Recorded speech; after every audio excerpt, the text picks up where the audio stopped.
امید کرتا ہوں کہ آپ سب دوست خیر وافت کے ساتھ ہوں گے۔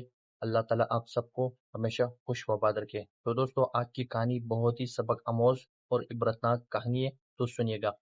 ایک چھوٹے سے گاؤں میں احمد نامی ایک غریب مگر دیانتدار کسان رہتا تھا۔ اس کا کام صرف کھیتی باڑی تھا اور وہ ہمیشہ حق بات کہتا، چاہے اس کا نقصان ہی کیوں نہ ہو۔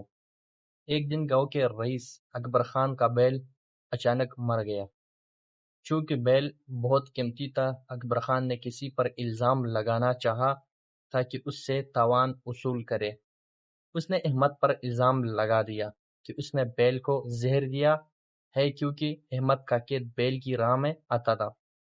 احمد نے بارہا قسمیں کھائی کہ اس نے کبھی کچھ نہیں کیا، لیکن اکبر خان طاقتور اور بااثر آدمی تھا۔ اس نے گاؤں کے ایک شخص راشد کو پیسے دے کر جھوٹی گواہی دلوائی۔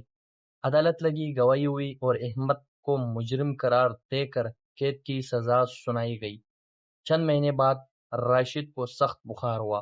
وہ بیمار بستر پر پڑا تھا اور موت کے قریب تھا۔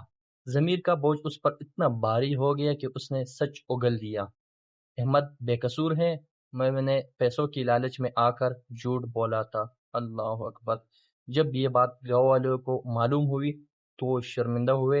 اکبر خان نے راشد سے بھی معافی مانگی، لیکن احمد تو جیل اور وقت اور عزت جو چن چکی تھی وہ واپس کبھی نہیں آ سکتا۔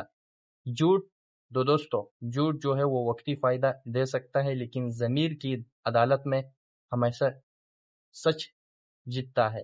کسی بھی گناہ پر ظلم کرنا ایسا گناہ ہے جس کا بوجھ ساری عمر اٹھانا پڑتا ہے۔ یقیناً بہت ہی چھوٹی شارٹس کہانی تھی اور اس بہت سبق آموز تھی۔